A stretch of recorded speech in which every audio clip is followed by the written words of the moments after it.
Good. Okay. Welcome, everybody. How are you guys doing? This is so exciting. We made it. I sort of feel like a rock star right now, which is really crazy. Thank you guys so much for coming here.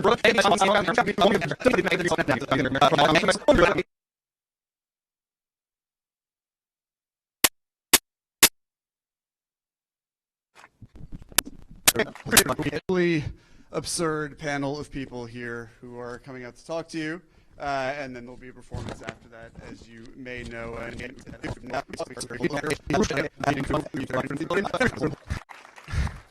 Hold your applause for now. I'm David Ehrlich. I'm the senior film critic for IndieWire. Thank you, everyone, for coming. We have a truly absurd panel of people here who are coming out to talk to you. And then there'll be a performance after that, as you may know. First, I would like to introduce musician Natu Lab Sabaki. We also have with us tonight Nigel Godrich. We have Shye Ben Tzur.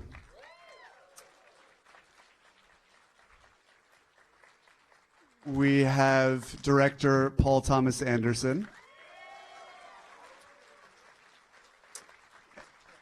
And we have Jonny Greenwood.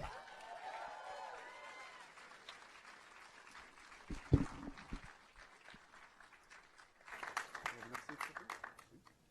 guys, where?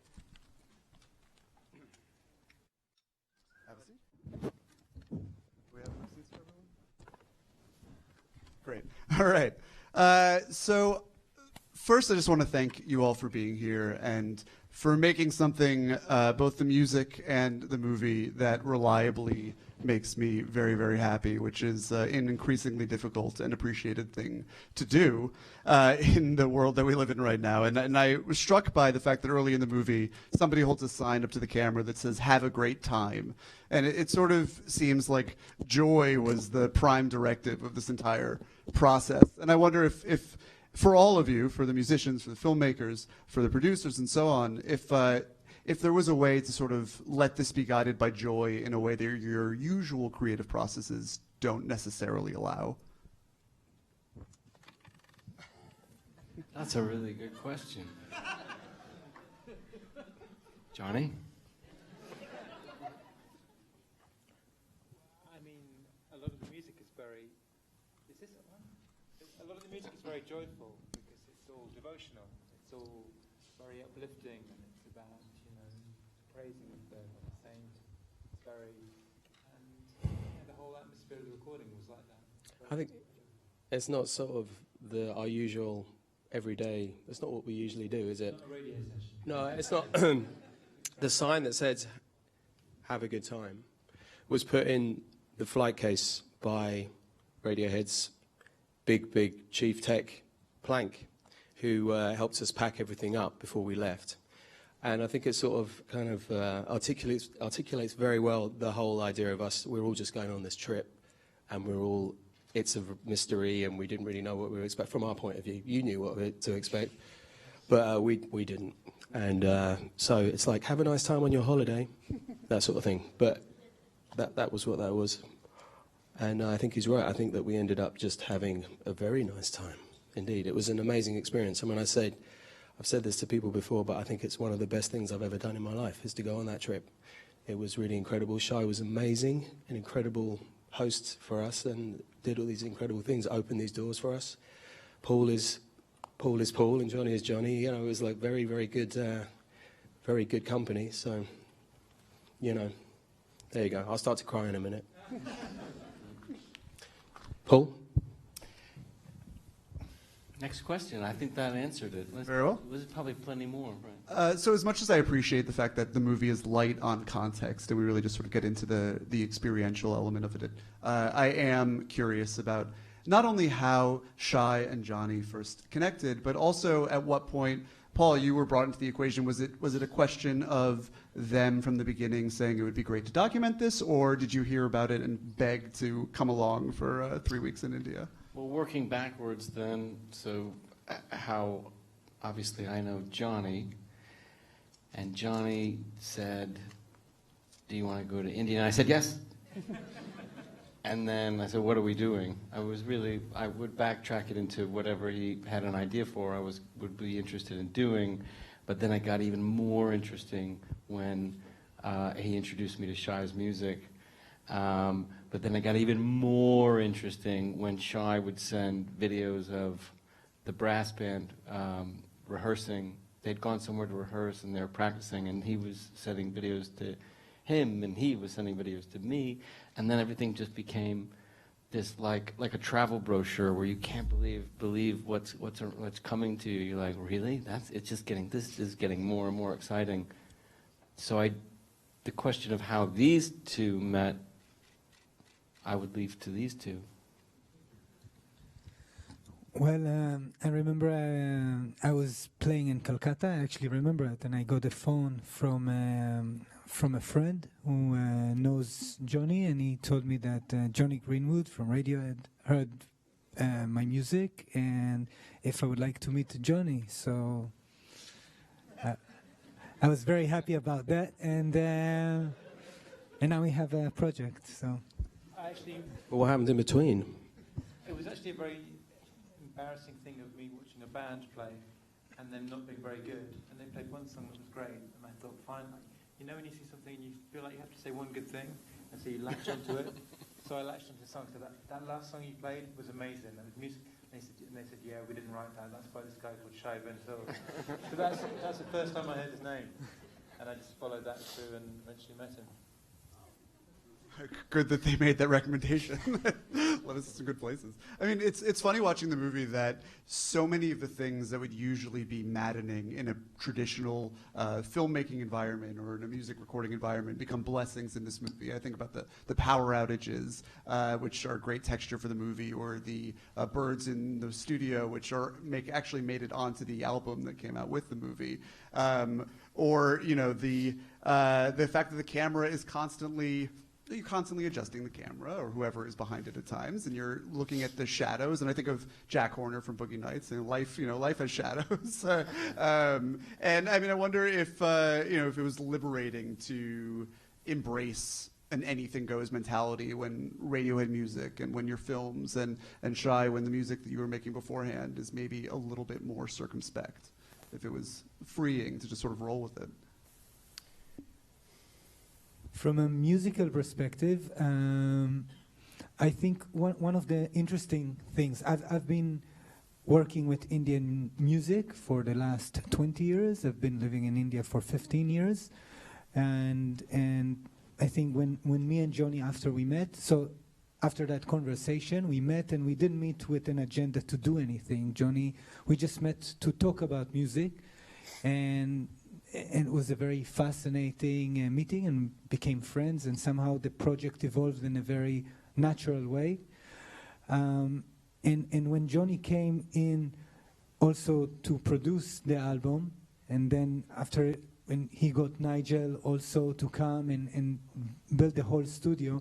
So one of the things that I remember that was that happened in the initial stages is that we kind of drew lines of borders of what we shouldn't do. And Jonny was insisting that we shouldn't use any other Western instruments besides the instruments that either he plays or the guitar that I play.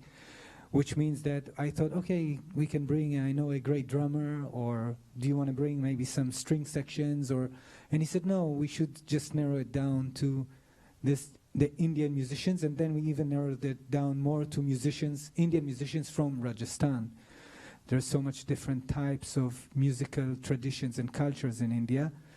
And after that, also, Jonny was listening to the compositions, and he thought the architecture of the compositions in themselves, they are made in the realm of North Indian music, which means they use scales, which we call rags, and the aesthetics of North Indian music is based on these scales, wherein a lot of Western music aesthetics are based on harmonies and chord progression. So Jonny was insisting that we should bring in Western elements that are more rhythmical or different kind of patterns, and not to use the Western harmonies and if to use some chords, it was in a very delicate manner.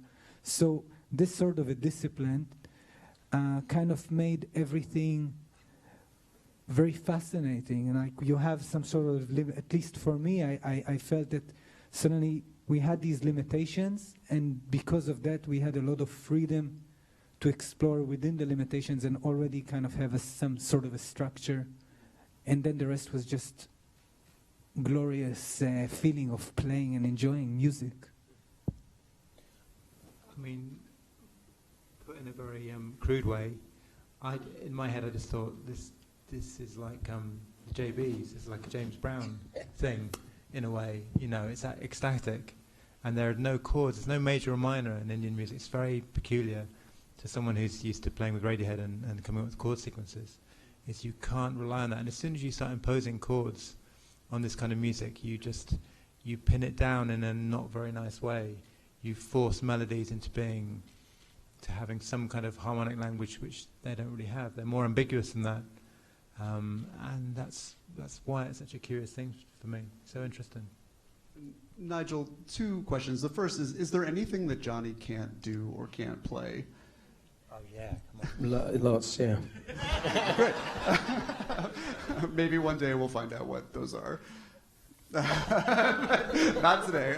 And the second question, I guess, is you have recorded, with Radiohead in some spectacular locations in the past, from Jane Seymour's mansion to wherever the pigment factory in France you went to for Moonshade Pool. But if you took that band and locked them up in an Indian fort for 3 weeks or anywhere for 3 weeks, would it be fruitful? Would it be productive in that way? Or was this a unique scenario in the sense that something great came out of it? I think the power cuts would drive Tom crazy.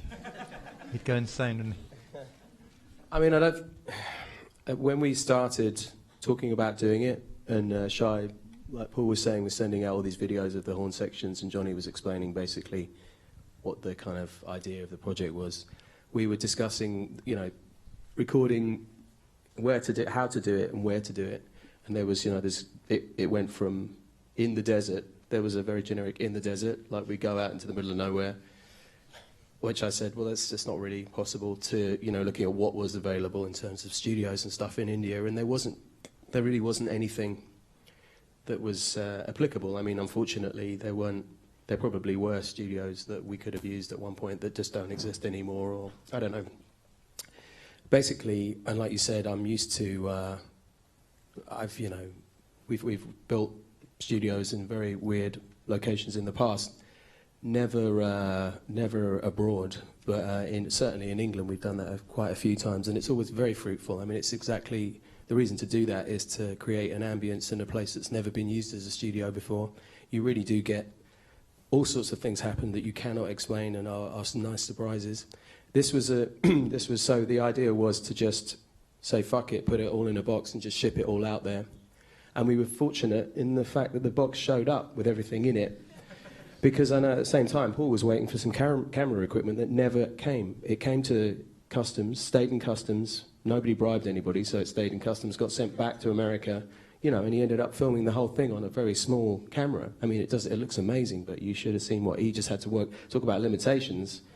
For me, I was having a ball. I brought everything I wanted with me, and it showed up, and it all still worked. And I had a lot of fun. You talk about the pigeons, the birds.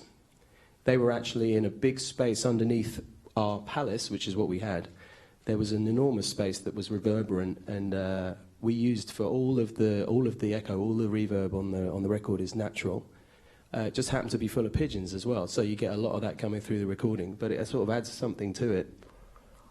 So, in short, if you took, we could have done that with. I mean, it'll work for anyone. It'll work for any situation. Would it? Could we have done it with Radiohead? Yes, I'd dearly love to do that. Could you get them to go there? Probably not. I mean, it's very pretty. I mean, show them the movie. They might think about it. But Paul, okay, I'll do that. Along those lines, obviously the movie is spontaneous to a certain degree and could only be planned in advance so much. But your mind is such a steel trap of cinematic references. Were there any sort of film documentaries you had seen, or the way, or people who had shot music in such a way that you had in mind to any extent when you got to the location and were channeling? Well, I always, Jonathan Demme was the best person to shoot anybody playing music. So I would always have anything Jonathan Demme in my head, whether it would Stop Making Sense or even just a New Order Perfect Kiss video, which just sort of proves that if you just hold on somebody playing music, you'll be all right, if they're interesting. And they're interesting, and Jonathan Demme had said something like, pure cinema is if a filmmaker is filming someone playing music, that kind of rang around. And then funny enough, I got back home and I got this box set sent to me with this film, is it called Tremors? Not the one you're thinking of. The one with the worms? Not with Kevin Bacon. But there's a great film about this North African band, and the Film Foundation refurbished it. I was like, fuck, I wish I'd seen this before I went to India. I really could have stolen some good stuff. But it's a great film. I don't remember exactly who made it, but just tried to keep it simple. And it was a limited thing, one room to film these guys, and they were so good that it was easy to find shots. And Shye, I mean, I know that you had written most of the spine of the music before you actually got to the location, but I'd love to know, and maybe if Natu wants to talk about this as well, how that music was developed once you got there, what the various musicians brought to the table that sort of changed or built on top of the bass that you had brought with you.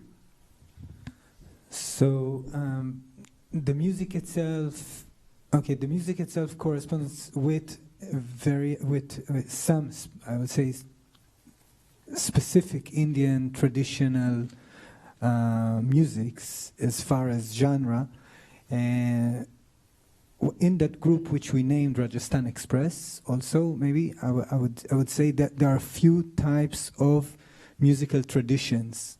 So I would end up with Natuji, who would probably could explain best on where he comes from and his tradition comes from. But I would start with those who are not sitting with us now, but you've seen in the film and we would play later. So I'd say one of the elements would be the qawwals. Qawwals are Sufi musicians from Southeast Asia. Sufis are the mystics of Islam. And in India, Pakistan, Bangladesh, the biggest Sufi order is called Chishtiya, which is named after the Sufi saint Khwaja Muinuddin Hassan Chishti, who came from Iran, actually Iran. It was the same region, obviously, in the 12th century, around 12th century. And he came by walking to India, and he brought that message of human brotherhood and love, and he settled in Ajmer. Now, around his shrine, his tomb, his grave, there's a holy shrine where people basically practice different sort of mystical practices throughout, with the help or with music, basically. And that genre of music is called qawwali. And this music is very trance-oriented. The lyrics are all very passionate, and they talk about the relation between the human and the divine. Junun itself, the name is driven from the poetry of one of the Sufi saints from Ajmer. His name is Hazrat Nawab Khadim Hassan Gudri Shah Baba III. And he was a saint and a poet, and so I mean there is this element of this ecstatic, the poetry of love, poetry to God, which is almost when you read the translation, is almost a romantic poetry between could be between a man and a woman or humans, and that sort of romantic notion and feeling. The Sufi poets and mystics have been writing towards God, and the qawwals have been performing it in the Sufi shrines, in the holy tombs. So that, and the style of qawwali from musical point of view is usually has very few musical sentences, that has a lot of elements of repetition. So we have that sort, when you ask me about when I've written some of the composition, So I've spent many, many years in that environment, and somehow this entered into my life, and I find it very inspiring. So some of the melodies have been made in this ambience and this atmosphere. And then when we performed it, some of the things, there's a lot of place for improvisation. It's very elastic. Besides the kawal, we have another tradition you saw in the film of the Manganyars. The Manganyar are also Muslims, gypsies, who used to sing for the royals in Rajasthan, for the Hindu Maharajas. So if the Sufi musicians are devotional musicians, the Manganyar musician, they are entertainers, the masters of entertainments. They've been entertaining the Maharajas for centuries, and this fort where we have recorded, the fort by the Maharaja of Jodhpur, his family is basically patrons of these Manganyar, of this community of Manganyars. So when the musicians, they come to the fort, they always feel very honored. And you can see also at the last, one of the last shots of the film, when the Maharaja comes on that stage, how everybody gives a lot of respect to him. So this is another ingredients of the Rajasthan Express. Then the third ingredient is the brass. The brass tradition arrived to India with the Britishers, with the British Raj, and they've been basically playing in different parades. I've always seen these brass bands playing in weddings, in the streets, in funerals, in holy ceremonies, and I was always fascinated by them. And I always thought, well, maybe one day, I don't know, it sounds so interesting, but they never played together with these other genres. And then when I played it to Jonny, and then Nigel heard it, and they said, well, this is the sound, this should be the sound of the album. At least I remember that. So then we brought the brass in, and the last thing when I said before, so I thought, okay, maybe we can bring drums. You know, we didn't want to make a National Geographic type of an album just to document traditional music. I mean, that was not fascinating. And then Jonny said, cannot we find other drums that are like drum set, but not to bring Western drums? So then I've spoken with my beautiful friend, Mr. Natulal Solanki, who plays the Nagara drums, and Natuji can maybe explain where these drums and the tradition of your drum is coming from. Hi, everybody.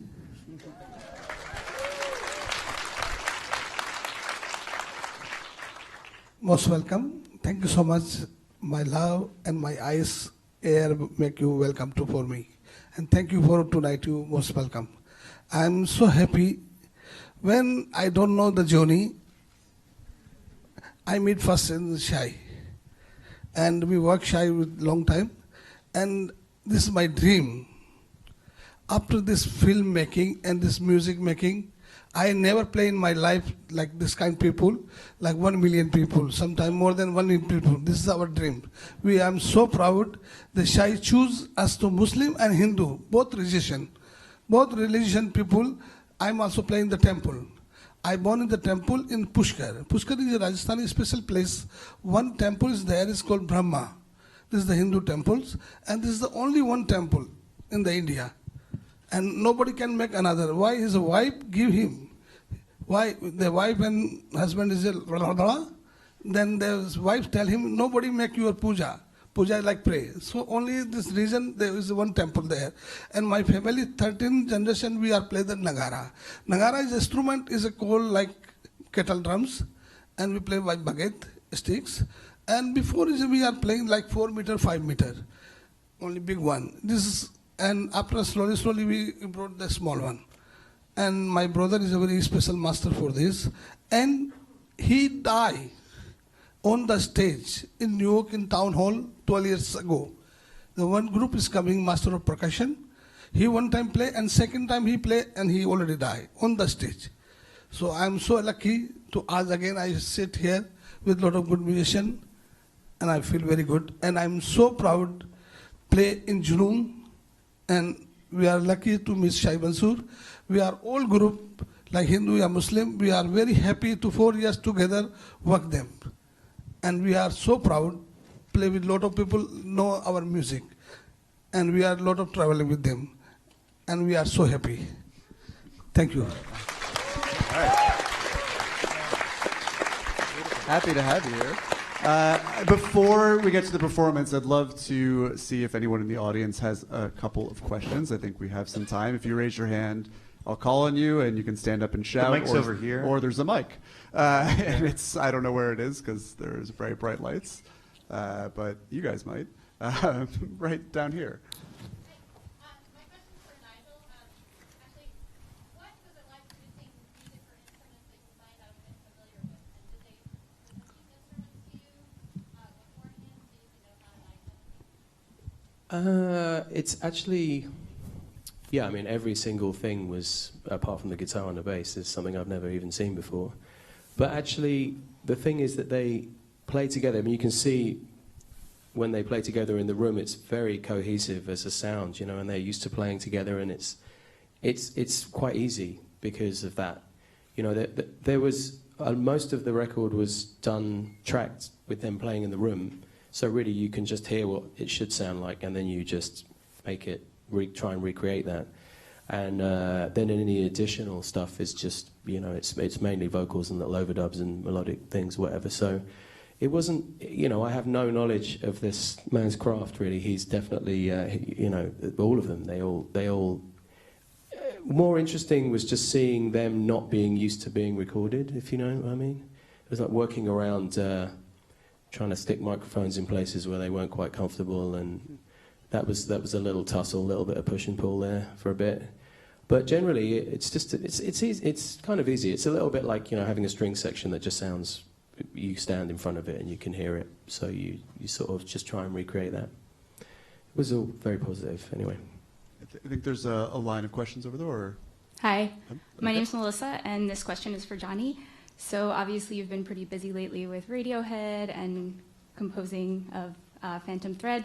I'm curious what was different about this creative process for you in the creating of Junun, and what was maybe inspiring to you versus you know, your work with Radiohead and in your composing of film scores. It was more about just trying to talk Shye into an approach of how it's funny when lots of Westerners go to India and make music or record music with lots of respect, but sometimes it feels a bit like there's too much respect. It's like they're too wary to make anything, but there's a real roughness to some of his music, and the way the brass bands play, especially, you know, when they're following processions down weddings of the back streets of Jodhpur, it's not about sort of music for relaxation and the idea of I think lots of people miss the point of Indian music and don't hear the tension in it, or the excitement or the passion, and we were just responding to that. I remember we did lots of the singing with Zaki and Zakir. We had them standing with some pedals like this, just simple delay pedals, and they were holding microphones, and it was like it was a little bit hip hop. You know what I mean? It was the way they were standing and just shouting into Actually, microphones. that is something that was kind of unusual, was doing working with those guys doing vocals and stuff was fascinating, because of course you don't understand what they're saying. And also it's true to say that some of the singers, the girls, were singing in a different language that they understood, so they didn't know. They were being taught phonetically how to sing this stuff. So all of those kind of things were definitely, and then just, you're right, like trying keeping it rough a little bit.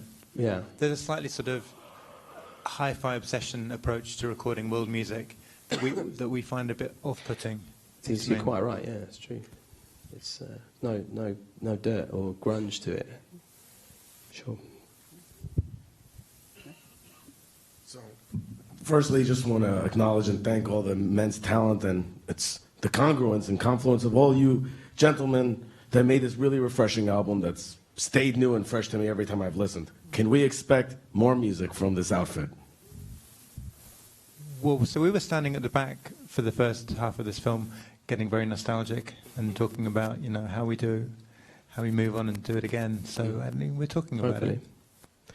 Can I just say as well, just one thing? I know I talk a lot, but I can't really communicate just how well this film communicates our experience, my experience. Like I say, I'm sure it could speak for you too. Just the whole kind of anarchy and craziness of India and all of those little episodes that Paul so craftily, artistically put together in a way that plays back to me when I watched it finally.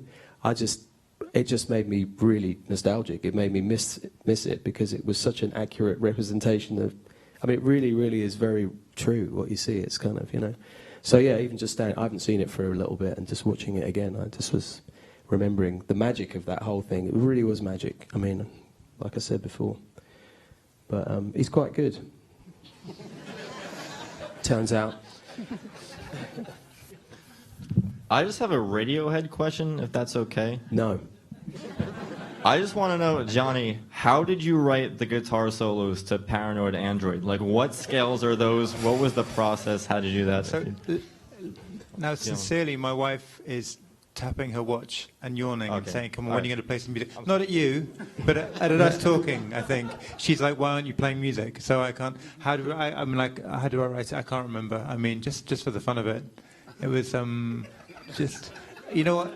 Genuinely, how I wrote it was not knowing what the notes are that high up the fretboard and just choosing a pattern, and so it was done quite freely and not thought out. Is the answer. Well, another question along those lines is, you've been the subject of a documentary at least once before about Radiohead called Meeting People is Easy that was decidedly less joyful than this film, but enjoyable for fans nonetheless. But now that you have this great working relationship with Paul, is it conceivable that you could make another tour documentary or a concert documentary now that you're in a different place in your lives? With some laughs in it, you mean? Sure. I laugh a little bit at Meeting People is Easy, but that's just me.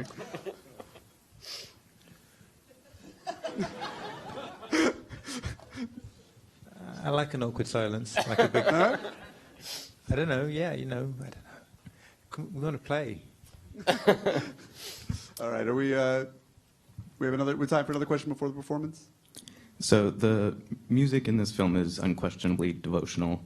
It's very religious. I, as a Jewish person, connect to it very deeply, and I've listened to it so many times, just getting into a very deep space. So, Shye, you spoke quite a bit about the places that other participants in this album came from, but there's a Hebrew element as well, and I was wondering if you would just talk about what it means to you.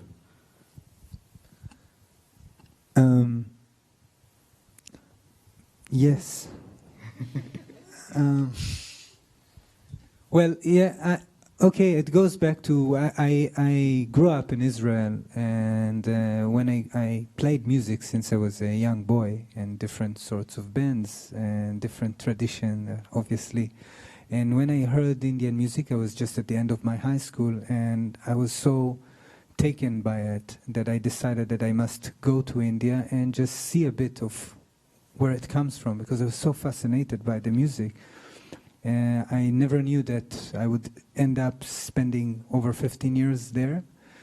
And at the beginning, I went to study. I studied music in the traditional manner. Indian music, as I already said a bit about that, runs within families. It's an oral tradition, and it is being taught as an oral tradition. So I basically went to a master, and I lived with him. And I remember that the music was fascinating, and I was so moved by it. And I lived there. It was very, very hard period. I remember, was, waking up at 4 o'clock, singing one note for 2 hours, then the rag and everything until 11 o'clock in the night. It was very, very intense for me, and I was the only foreigner. And then I remember that one day I went sometime at the small slots that I had for myself, and I would read poetry just to comfort my own loneliness at that point. And I read in the book of Hazrat Jalaluddin Rumi in his Masnavi, is a very famous Sufi mystic and poet. I think many people who knows about Rumi. And there's in the introduction of the Masnavi, he says, a man who does not speak in his language becomes dumb, even if he learned 100 songs. And as I read that, it felt so true. And I felt I'm that person who becomes dumb. I'm learning a musical language, which has no borders to it, but I was learning to sing in language that didn't really mean at the time so much to me. I didn't know at the time the language. So I just started to express my own feelings in the language which is of where I come from, which is Hebrew. So this is how I started writing poetry in Hebrew, expressing my own personal dialogue and feeling within the musical language of North Indian music. So I think this is how this process have started and evolved. That started many years ago. And in the album we have basically language. The language is in one of the songs. It says something. ליהודים יהודי, למוסלמים מוסלמי, בכל לשון בה אדבר, אחת שפתי. To the Jews, I'm a Jew. To the Muslim, a Muslim. In every language that I'll speak, in every dialect that I'll speak, my language is one. Allah Elohim, which is like basically, that is a one language. So beyond the language, there is a one language, and that's what I feel, and I feel very happy that I think this got to that expression by the album and by the film that Paul has made, which also, for me as a viewer, the fact that there's not really an identity for the people as individuals or to a storyline. There's just that oneness that happens in that room, which is music and basically the feeling of unity. That's a beautiful note to end it on. Thank you so much for talking about the movie with us. And we'll now clear the stage and listen to you guys perform.